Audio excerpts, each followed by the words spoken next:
All right. So we are headed into chapter 4, We Agnostics. All right. Just a reminder that this is not an AA meeting. We are here to learn specific facts, history, and context for our textbook, Alcoholics Anonymous. And because we have more content to cover than time to cover it, please hold your questions to the last 10 to 15 minutes when we will open up the parking lot. Okay, and here's just a reminder of the recommended books and materials. Chapter 4, We Agnostics, pages 44 to 57. Let's dive right in. Okay, so at this point, we've gone through Appendix 2, the preface, the forewords, Bill's story, there is a solution, and more about alcoholism. So we've covered quite a bit of material, and we hope that by this time you are convinced that you need to work with other alcoholics. Just to share a little bit of personal experience, at this point in the study, when I first went through it, I was convinced that I needed to work with other alcoholics. However, my actions were proving that I wasn't. And there was a layer of fear to overcome. And so the person who was taking me through the big book study at that time, this was in the 90s, wrote this very specific prayer for me to help me overcome overcome my obstacles in getting into action with working with others. And I saved it because it was so powerful and it worked. So I'm going to share it with you today. If you need to work with others, it's time for an honest prayer, right? And at this time, I was still agnostic. So the honest prayer was not, "Dear God," but "Dear thing that might be there, but I really don't believe that you are. I can see that it says in the big book that I must work with others in order to stay sober. The evidence of my life is that I'm not working with others. I have a desire to solve my problem. I can see that it says in the big book that self-knowledge avails us nothing and that this is a program of action. I can see that this is a pretty desperate situation because I want freedom, but the evidence of my life is that I'm not doing the work required. Please remove from me the obstacles and delusions which are blocking me from doing this work." You're welcome to use the same prayer.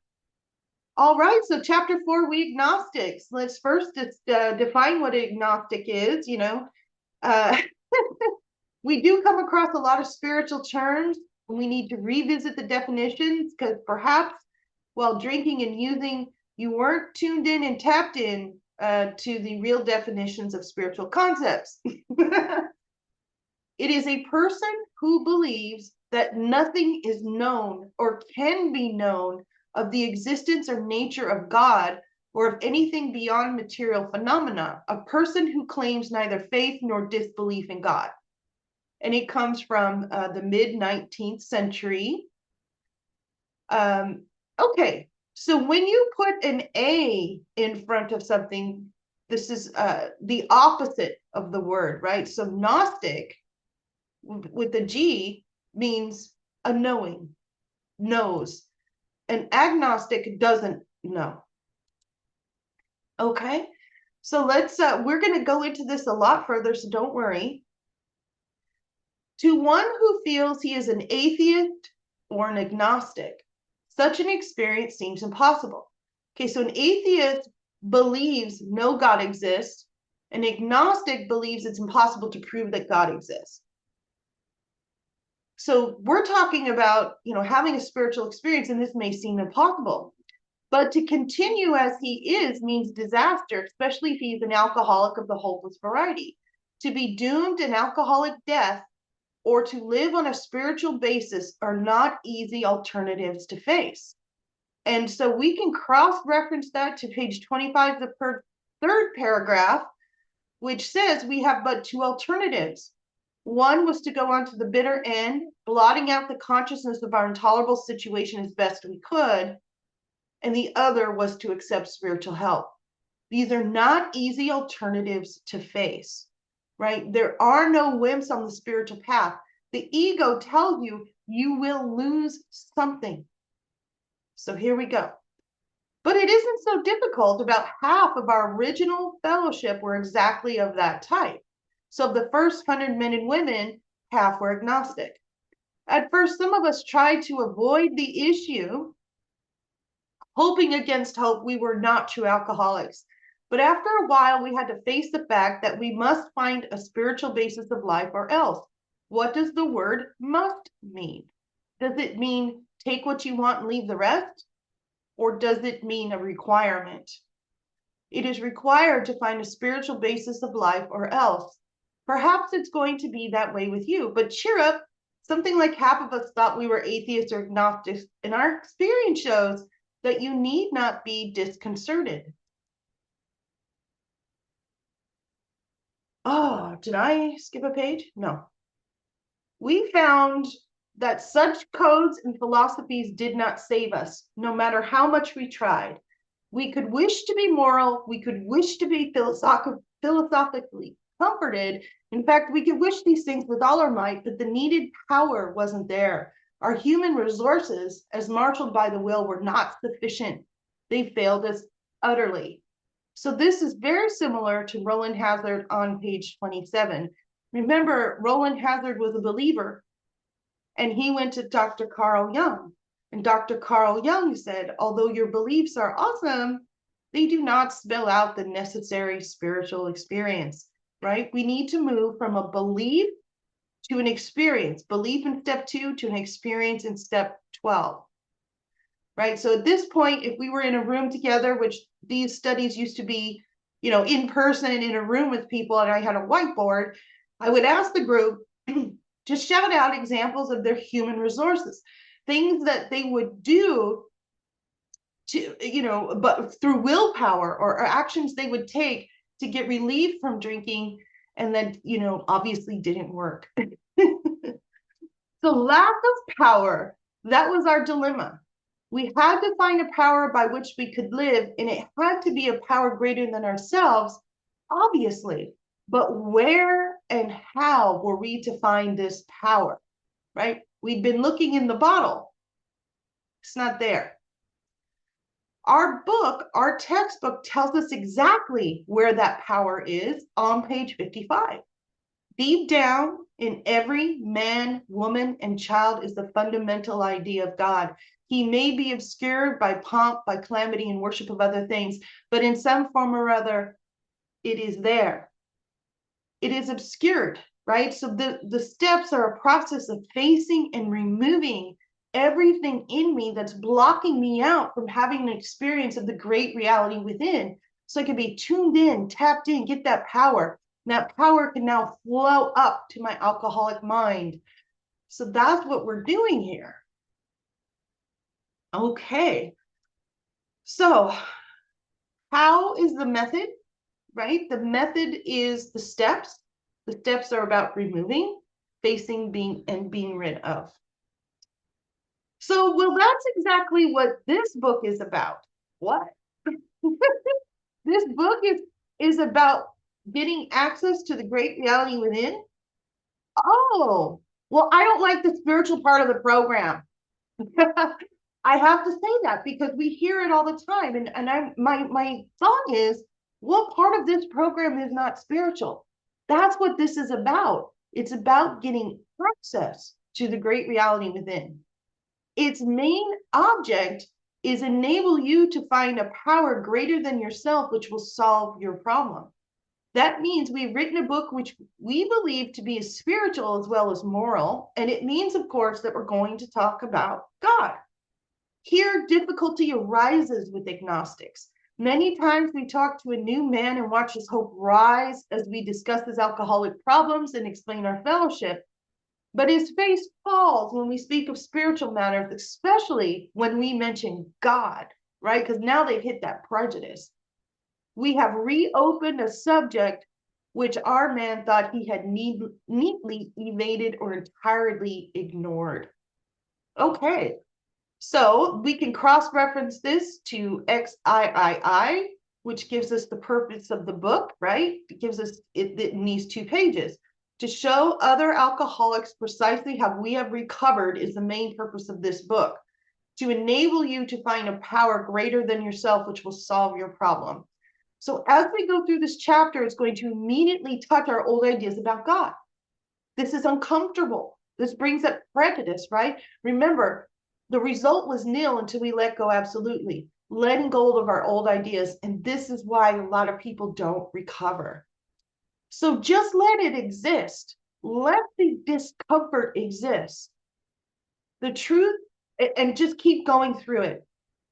I want to share with you something that helped me get through this point, which was the truth about God exists despite what we think about it. So I'm going to be a truth seeker, a truth finder, and conduct an experience like a scientist would, right? So here we have recovered people in Alcoholics Anonymous who were once atheists, agnostic, or believers, but still all they had was a belief. Now we have people who recover from alcoholism who say, this is real, right? That is worth your attention. So we must set aside what we think we know, set aside our prejudice, and look for the truth.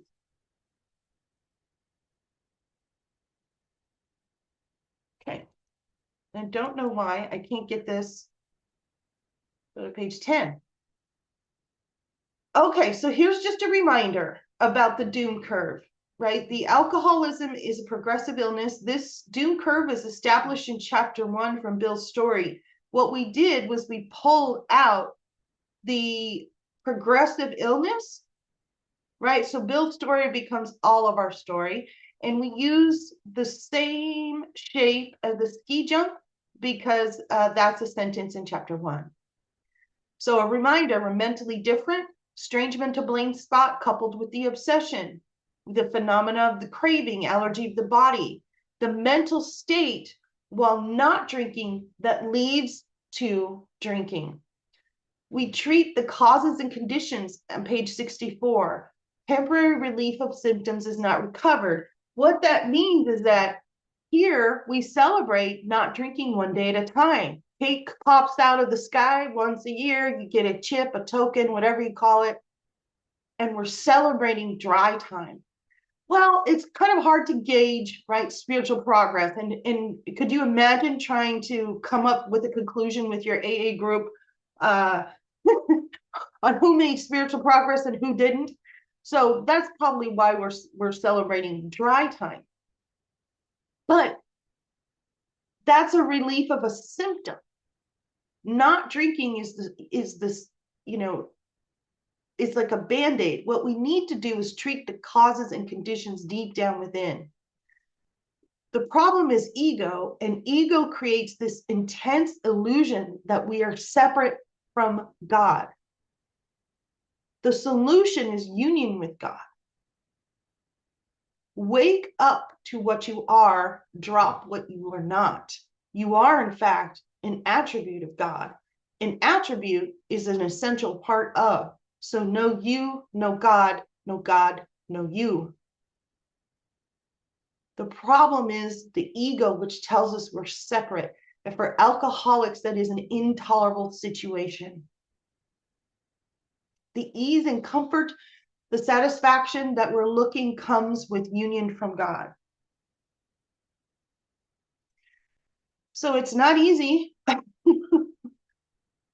We thought that faith and dependence on a power beyond ourselves was somewhat weak, even cowardly. We looked upon this world of warring individuals, warring theological systems, and inexplicable calamity with deep skepticism. We looked askance at many individuals who claimed to be godly. How could such a supreme being have anything to do with it all? And who could comprehend a supreme being anyhow? Yet in other moments, we found ourselves thinking, when enchanted by a starlit night, who then made all of this? Who then make all this? There was a feeling of awe and wonder, but it was fleeting and soon lost. Yes, we of agnostic temperament have had these thoughts and experiences. Let us make haste to reassure you. We found that as soon as we were able, right? It's not easy. As soon as we were able to lay aside preconceived ideas and express even a willingness to believe in a power greater than ourselves, we commence to get results. And even though it was impossible for any of us to fully define or comprehend that power, which is God. So this message is spiritual and not religious. We do not need to consider another person's conception of God. Instead, I'm going to ask God to reveal himself to me, right? If God made the planet, the universe, the solar system, all the 8 billion people on the planet, all the different species. I mean, just going to the aquarium of the Pacific, you can see there's 415 species of a certain type of fish. And I mean, it's incredible, right? So if God can do all of that, then certainly he, she, whatever, has the power to reveal itself to me.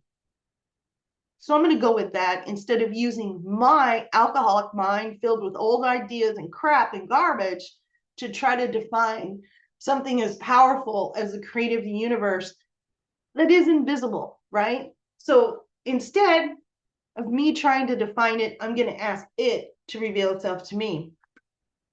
And I'm going to approach God with honesty, right? If you really want to make a connection, it has to be an honest connection. That's why the prayer at the beginning of this section says, "Dear thing that might be there, though I don't believe that you are." That was an honest statement at the time. That's an honest statement at the time. So I approach God with honesty, and I'm going to seek through action rather than thinking. We all have these incredible computers in between our ears. They never stop. They're constantly thinking, calculating, blah, blah, blah. This is a program of action. We're not going to think our way into it, right? The main problem of the alcoholic centers in his mind rather than his body. So this is a program of action. What do your actions demonstrate? So for me, the actions that I took to seek God were mainly working with other alcoholics and doing the steps, going through the Big Book study. Okay. So when therefore we speak to you of God, we mean your own conception of God. This applies too to other spiritual expressions which you find in this book. Do not let any prejudice you may have against spiritual terms deter you from honestly asking yourself what they mean to you. And at the start, this was all we needed to commence spiritual growth, to affect our first conscious relation with God as we understood him. That's a promise. There are instructions and there's a promise. How come this is not talked about more? It's very clear. Afterward, we found ourselves accepting many things which seemed entirely out of reach. That was growth. But if we wished to grow, we had to begin somewhere. So we used our own conception, however limited it was. Here are the spiritual terms, right? This is the homework that was given at the beginning of the study. So what we need to do is go through these spiritual terms and get our definitions out.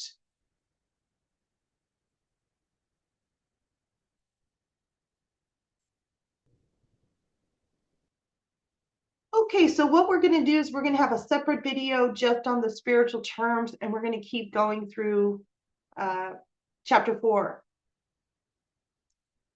So here are, we'll go down to the next page here, page 14. So we needed to ask ourselves but one short question. Do I believe, or am I even willing to believe that there is a power greater than myself? As soon as a man can say that he does believe or is willing to believe, we emphatically assure him that he is on his way. It has been repeatedly proven among us that upon the simple cornerstone, a wonderfully effective spiritual structure can be built. So we want to build our house on rock, not sand. What they're asking us here is to start with a belief, right? When we practice that introspection and get honest with ourselves, what do we really believe? I, at the time, believed that it was impossible to prove that God exists. I wasn't so like to say, oh no, it doesn't exist. That would be like saying, I know everything in the universe, which I clearly don't. So I I just don't know if it exists. And every definition or conception or opinion, whatever that's been shoved down my throat since I was born, didn't make any sense to me. So I couldn't even pretend to believe in it. This is about getting honest, right? So we start with where we're at, we get honest with ourselves, and we start with a belief. Then the steps come in, and the steps guide us into this experience, into the spiritual experience in Appendix 2. So the great news to us, for we had assumed we could not make use of spiritual principles unless we accepted many things on faith which seemed difficult to believe, right? What's your experience when you were born and you started growing up and you went to school and family and friend's house? And what kind of conception of God was presented to you? And let me ask you, was that an accident of birth? Meaning, did it just so happen to be which family you were born into, or what part of the world, what location you were born into, right? Locations can determine what our religious beliefs that we're born into. So that's just an accident of birth. And isn't it reasonable to say that you can't just automatically accept everything that was shown to you? Right? You're smarter than that. So we thought if we couldn't accept that the God idea just wasn't on the table for us at all.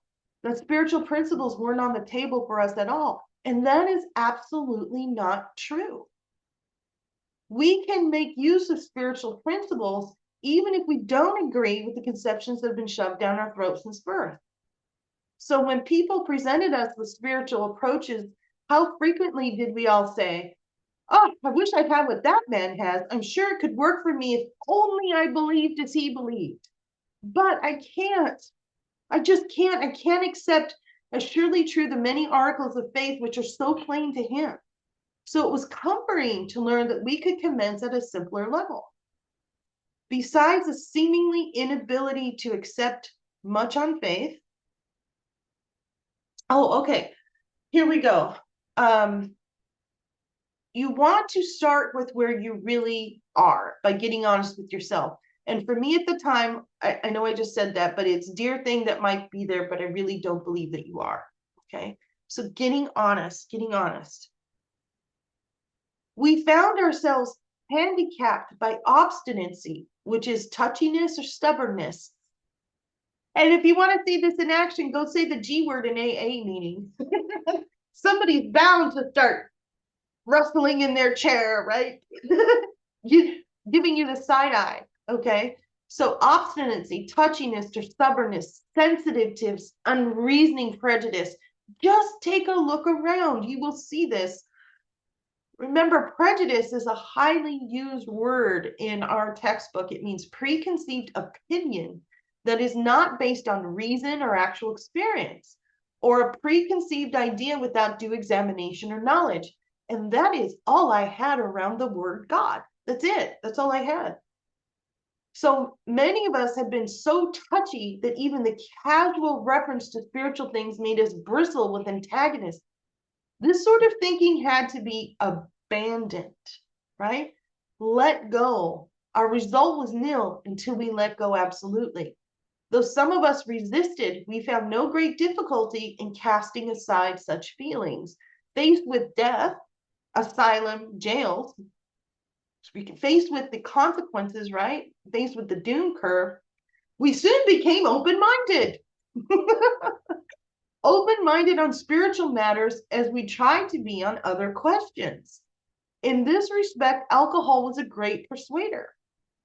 It finally beat us into a state of reasonableness. So what's happening here? The prejudice is getting beaten out by the disease, right? We have to have this somewhat a crack of an open mind, a crack of willingness, right? Sometimes this was a tedious process. And have you ever heard people say, my God, when is that person's bottom, right? They're going through this tedious process. They're getting beaten into a state of reasonableness to have an open mind to reconsider what God is or what a higher power is. We hope no one will be as prejudiced for long as some of us were. So this is an inability to think by reason, closed mind to all spiritual concepts, right? What are the spiritual concepts in this program that we need an open mind to? It does say in Appendix 2, an open mind to all spiritual concepts. However, when you look at the steps, you will see prayer, meditation, introspection, and service. Are you open to those? Is that okay? I think we are. I think we can do that, right? No one here,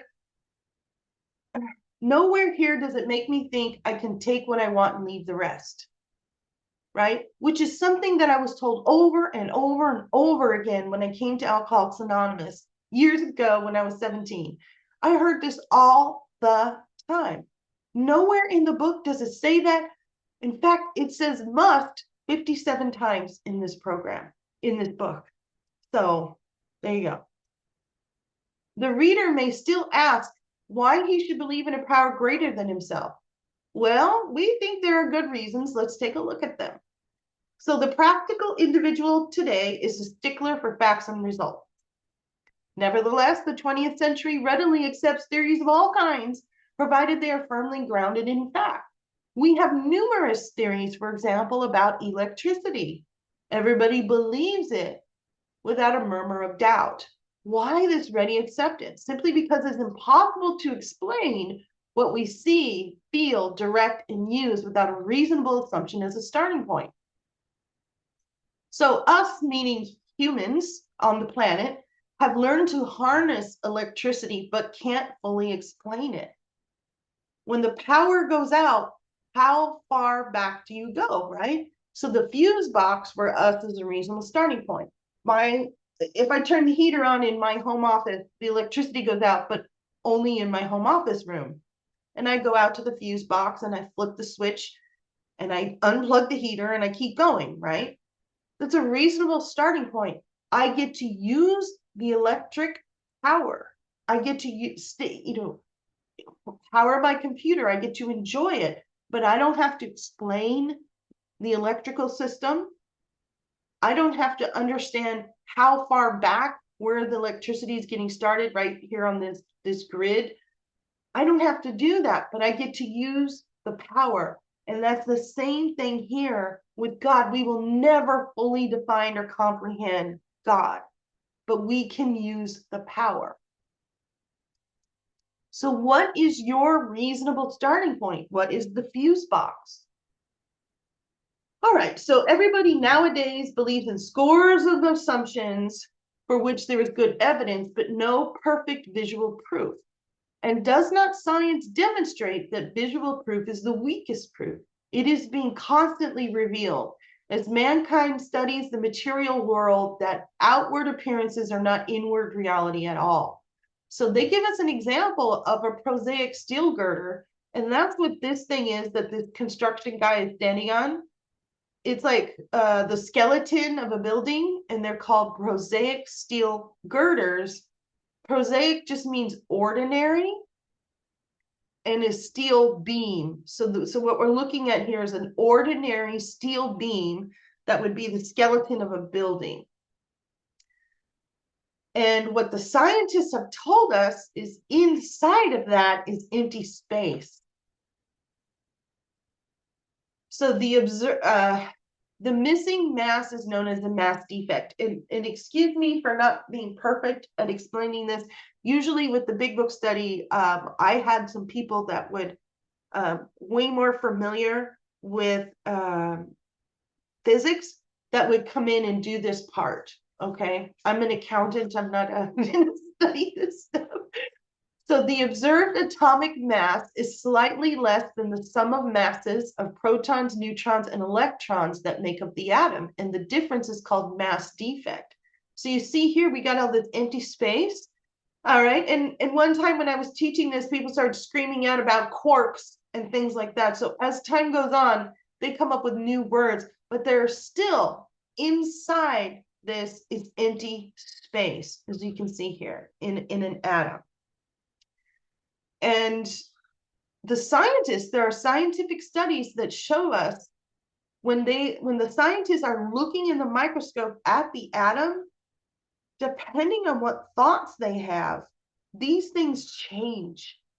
So the vibration produced by the human being has energy that goes out and changes what they see inside the atom. All right, so they're whirling around at incredible speed. These tiny bodies are governed by precise laws, and these laws hold true throughout the material world. And science tells us so. We have no reason to doubt it. So if someone tells me there's quarks and there's empty space, there's mass defect in an atom, and that is what makes up a prosaic steel girder, that's easy for me to accept. I don't know why. Why am I not angry about that? Why am I not prejudiced and just belligerent denial? It's easy for me to accept, even though it's a radical thing, right?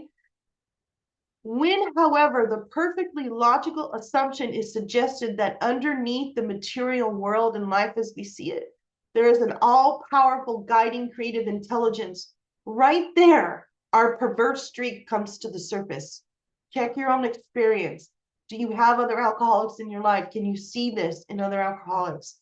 Perverse means a person or the actions of a person showing a deliberate and obstinate desire to behave in a way that is unreasonable or unacceptable, often in spite of the consequences.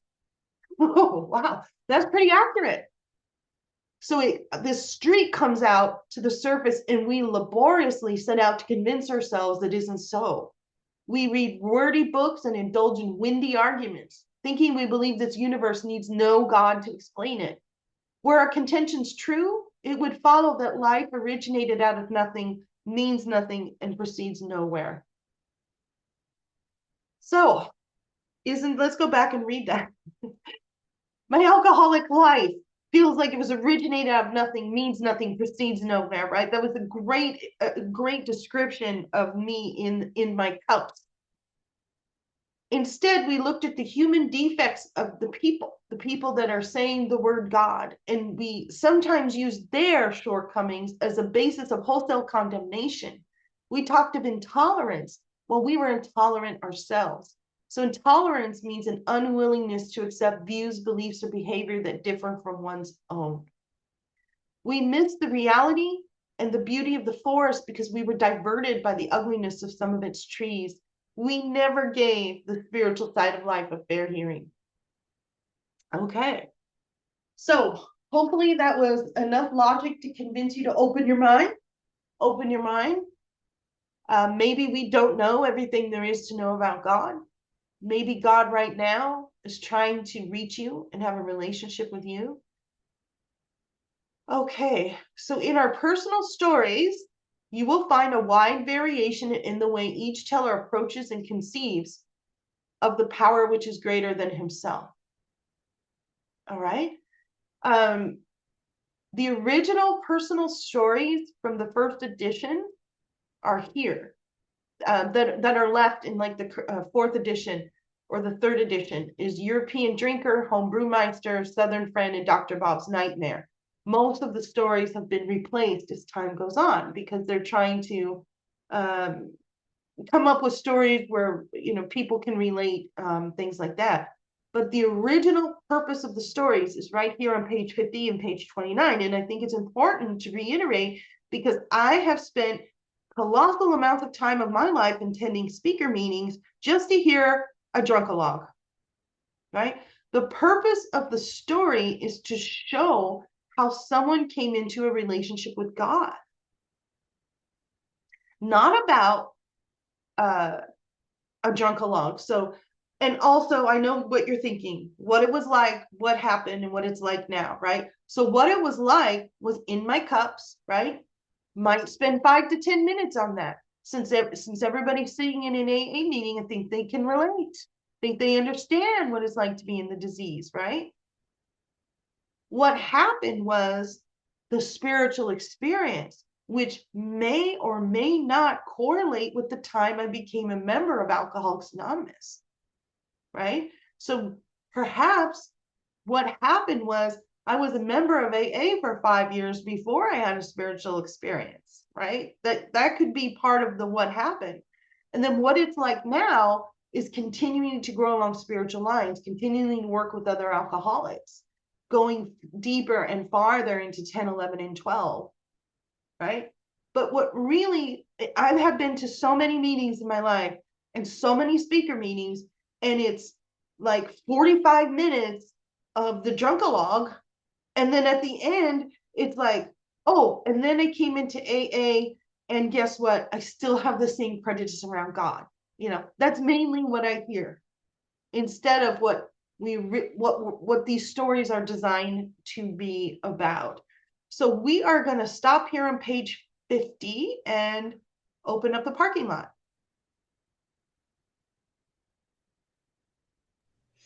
Okay, I have a few questions.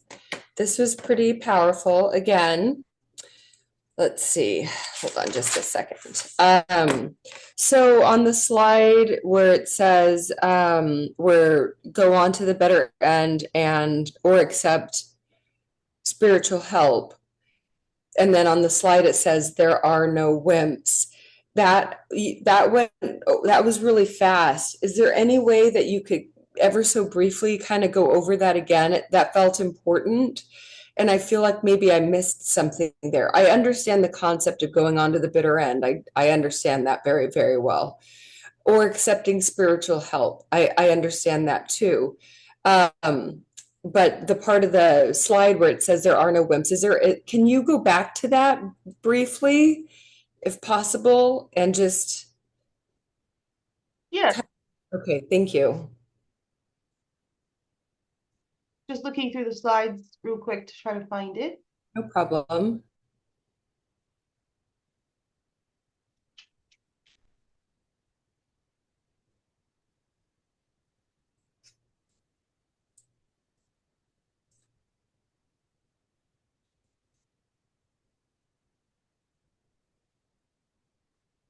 Was it closer to the beginning? Yes, it was extremely close to the beginning. And if you can't find it, Oh, okay.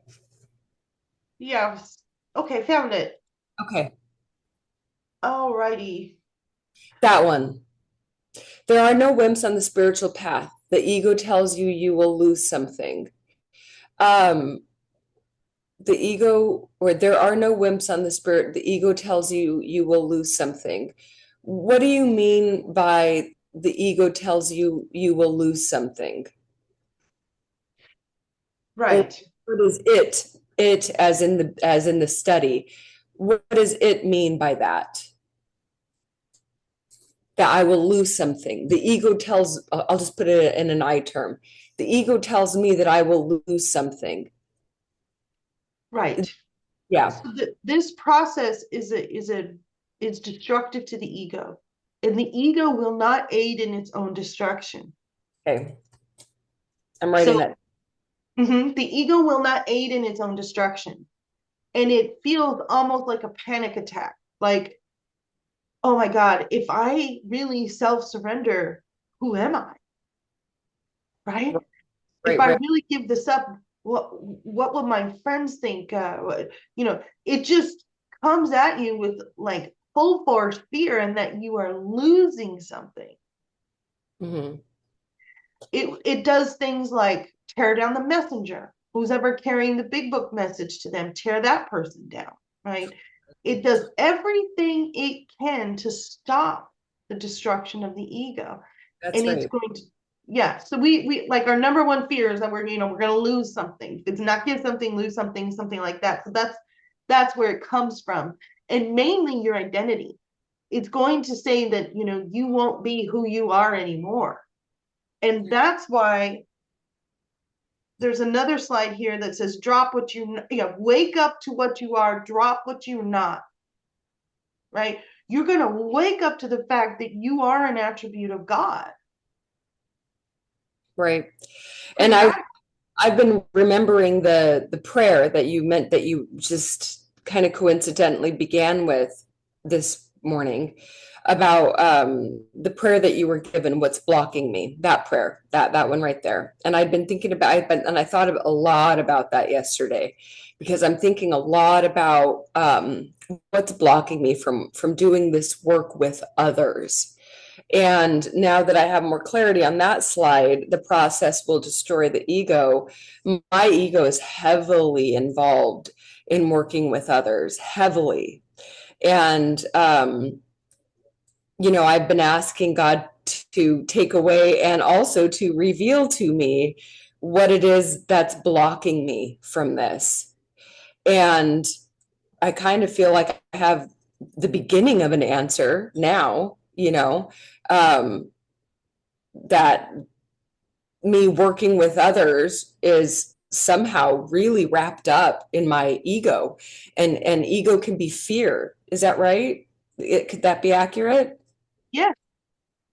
Yeah, there's a lot there with that, for me. So that was one of my questions, and now I have an answer.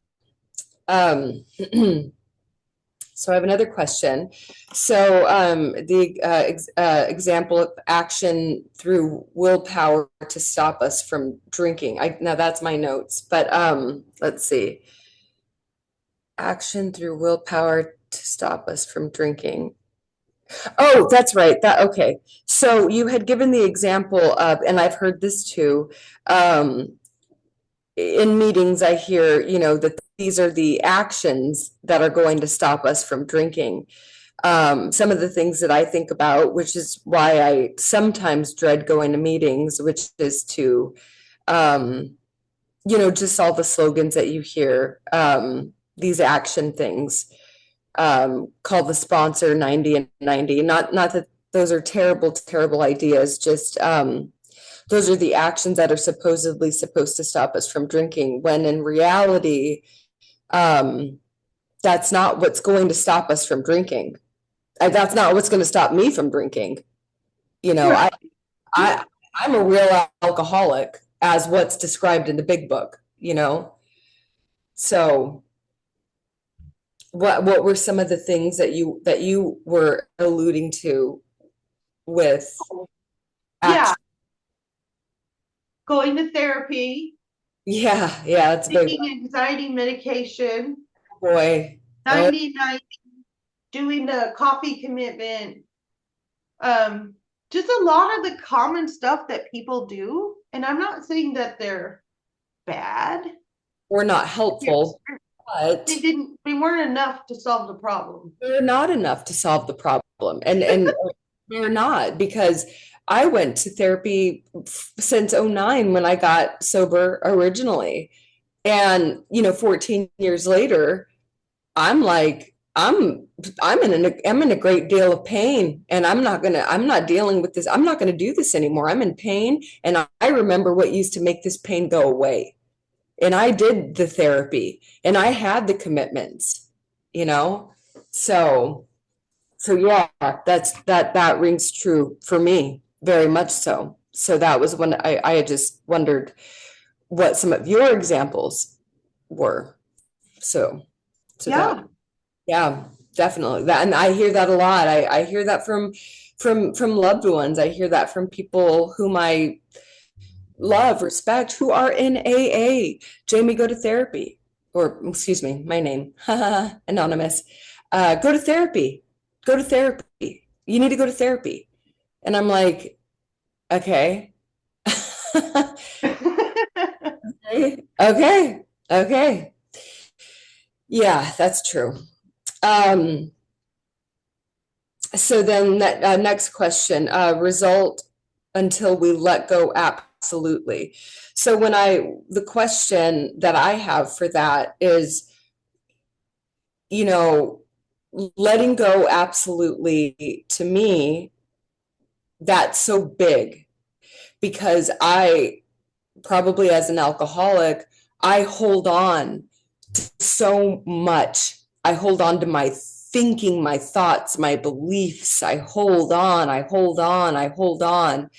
And so when I heard that, letting go absolutely, that I guess what that means is that in order to recover, I have to let go of, maybe, is this right? Everything, absolutely, that I think that I know, that I think that I have learned, that I, what do you think about, what do you mean when you, or what does the big book study intend to mean when it says let go absolutely?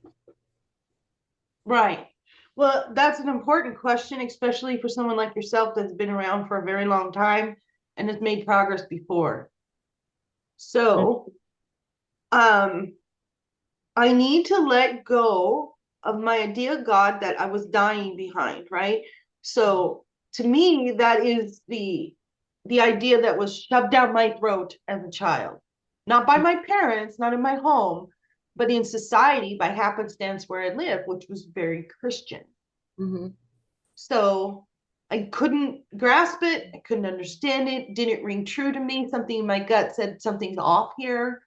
And I Right. thought with my rejection of that, that I couldn't move forward with the God thing, almost like they owned God, like they have a monopoly on God, right? I had to let go of that to make room for God to reveal itself to me. So I know you, so you have a mix, right? Is it possible that you've already made some progress and that there's more to learn? Hell yes. Hell, Right. hell yes. My goodness. And I didn't even think that that was true, but it is completely true. And there was a few big book studies ago, you had put up a slide about God's will versus my will. It was like a how do you know kind of a slide. It was kind of, and I love that. I love that slide. And I guess for myself, I would say anytime I get into some stubborn, obstinate thinking, feeling, thought about anything, I'm going to connect that to ego. And perhaps, even for a moment, I should let that go and let God in, Wow. right? Give me chills. Because I go in the world and I run into some big obstinate, like, I know ego. I know better. I know more. And what has that gotten me? Well, eventually it got me drunk. Eventually, and so just to let that go, to let that might be a little a red flag for me. I'm in some obstinance, I'm in some whatever. And then maybe this is an area where I just need to let this go too and let God in. Maybe, right? Something like Yeah, that. exactly. You got it. You got it. What we have is a daily reprieve contingent on the maintenance of our spiritual condition. Perhaps there's days our spiritual condition is worse than others, Mm-hmm. right? Right. So what I want to say specific to you is that I know that you've had an experience and I know that you are no longer agnostic or atheist. Correct. That's correct. Yeah.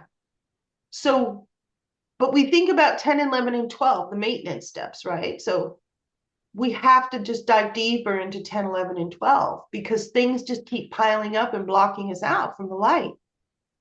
Correct. Calamity for me in particular. And in that, I, at first I had a very pure uh, experience with God at first. And as in retrospect, and as I look over the last 14 years, there has been so much calamity where I've been like, really? A God exists and this shit's happening? Really? I don't know anymore. But I haven't even been able to really process through that. Not really until we kind of started talking about this, like there's still stuff. How the hell am I going to completely know about God? I'm not, but I feel like I felt like maybe I did, for a long time, because I was an agnostic and I wasn't an atheist, and still I had some stuff around, you know well, God, look at what God did. Look at, there's a God, really? Well, look at what's happened. Well, look at what's happened. I watched my stepmom die a horrific death, and I get to see that horror. Where's the God there? This person wanted to get sober, was sober for 90 days, and then she died. Where's the God there? Just stuff like that, that has skewed my perception of God, you know.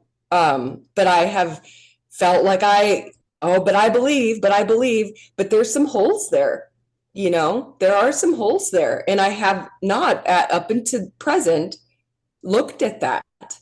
I haven't, because I'm just like, well, I'm a believer, I'm a believer. But when I really look at it, there's some shit there, there really is. Yeah. There's I can relate. There's a book that helped me get through that particular moment that you're describing right now, and it's called When Bad Things Happen to Good People. It was written by a rabbi, but there are a few sentences in there that help me get past calamity. Yeah. And Yeah. I Yeah. didn't find that information in AA, but AA was the one that, gave me an open mind enough to read a book like that. Right. Right. Totally. Absolutely. Absolutely. And I will be picking that up because, I'm just I'm just walking around like, oh, I believe. But then, there's areas where I'm still kind of like, I don't know. I don't know, you know? And anyway, so that was a question, and that spawned that realization for me.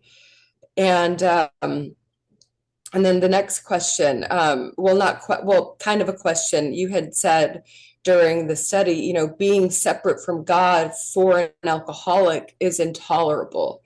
And did I hear that right? Yep. That's profound, right? Because Yep. I know when I feel separate from God, and it is intolerable. It is freaking, and it is so intolerable. I Mm-hmm. feel as a real alcoholic, I feel like I need to get that close to something, and it isn't God because I can't find God in that moment, that I am going to pick up a drink because that drink's whispering in my ear. I'll get you closer. I'll comfort you. That drink's whispering in my ear. And so It's a um very honest statement that you're making, and I think that a lot of us can relate to that. So what alcohol actually does to us, um, what it physically does to us is it tries to numb the ego. It's like an artificial transcending of the ego. yep, That's what it does. And the program is a real transcending of the ego. I love it. I'm gonna So write. that, yeah, I'm, that's so what we're craving out of alcohol, we actually get here, but we're too prejudiced to accept it. It's just sick and twisted, right? And the thing about the alcoholic, the real alcoholic, is, and I'm going to share my own personal beliefs. This is not from the book. right. We are here to wake up. We are here. We are farther along spiritual progress than a lot of people, right? Let's just say maybe we've lived multiple lifetimes and we've said, okay, this next time I'm going to be a real alcoholic so that I am forced. I am backed into a corner, I go through this tedious process where I have to wake up and know God, right? It's a gift. Because if everything's fine in my life and I don't even have to look at this, la di da di da, I'm not going to make any spiritual progress in this lifetime. Right. Right? And for me, I believe that the whole purpose of this illusion that we live in is to wake up to who we are, to find conscious contact with God, to transcend the ego. Mm-hmm. Right? It's like stepping on the holodeck of the Star Trek Enterprise. That's all this illusion that we live in is. And Yeah. we get to transcend it. And that's why we came. That's why we came here. Right. Right. And that's and I won't I identify as a real alcoholic, and that is so true because I feel as though I need that union with God to be okay every day, to be okay every day. And which leads me to my next question that I wrote down, which is seeking through action rather than thinking. And the action that I've heard over and over again, which is why I am been you thinking of that prayer. The action is through working with other real alcoholics. Now, not that I couldn't be helpful to a hard drinker. However, I feel like I could be most helpful to real alcoholics, where it's either go on to the bitter end or accept help, spiritual help, and my question, I suppose, is specifically action through action rather than through thinking. So I can sit here and think all day about God, and that's great, and I can do that in my meditation. But the action that's going to get me closer to God is working with other real alcoholics. Is that correct? Yes, and very specifically. So yes, we see that working with other alcoholics in the book is the thing, but I'm going to tell you the same thing I was told, which was to this thing that we've done today, taking one person taking another through the book for an hour, doing this very specific thing 3 times a week. That is exactly what I was told. So I abandoned myself to doing that. And it took me about a year, just over a year of really, really doing that religiously to have a Mm-hmm. spiritual experience. Yeah, yeah, absolutely. Absolutely. Um, yeah, absolutely. Let me see if I have another, let's see. So then the other question I had, so the personal stories, the European drinker, home brewer, those are those still in the book? Because I remember you are they still in the book? Well, I think I honestly can't remember. I think it's in the third edition. I have the third edition actually, so Okay. yeah. I can't remember. My old slides used to tell me if that was the third or fourth edition, and I just can't remember. But the point is that the purpose of stories have been muted or diminished over time, Hmm. right? Our book tells us on page 29 and page 50 what the purpose of the story is. Unfortunately, alcoholics have the gift of gab. And if they're unrecovered and self-centered and they're given the floor for an hour, they're going to talk about themselves for an hour. Oh Uh, yeah, they are. Oh yeah, they are. when people are not reminded, yeah, we have 3 pieces of guidance in our textbook of what the stories are for. So um, Hmm. how Hmm. we established a new relationship with God. Hmm. Hmm. Yeah, and then throughout, and then this is sort of just my last comment. I kind of like you've shared, that there wasn't a lot of religion in my home. There was a lot of sin in my home, so to speak, to use the word sin. There was a lot of, I grew up in a home and there was active alcoholism, a violent alcoholism. And so there wasn't a lot of religion. However, every so often, my mother would pick up some weird religious moment. And I remembered today during this big book study that I didn't even remember this, but I remembered today that my mother had, and this is maybe a prejudice, this is why I'm mentioning it. She had said to me a few times when I was becoming a teenager that God was ashamed of me. Oh, I'll write that down. I did, I wrote it down. And I was a teenager acting out because of the degree of abuse that was going on in the house. And her idea of straightening me out was to tell me that God was ashamed of me instead of, you know, taking accountability or responsibility for the degree of abuse that had gone on my whole life was to say, well, you should be ashamed of yourself. God is ashamed of you.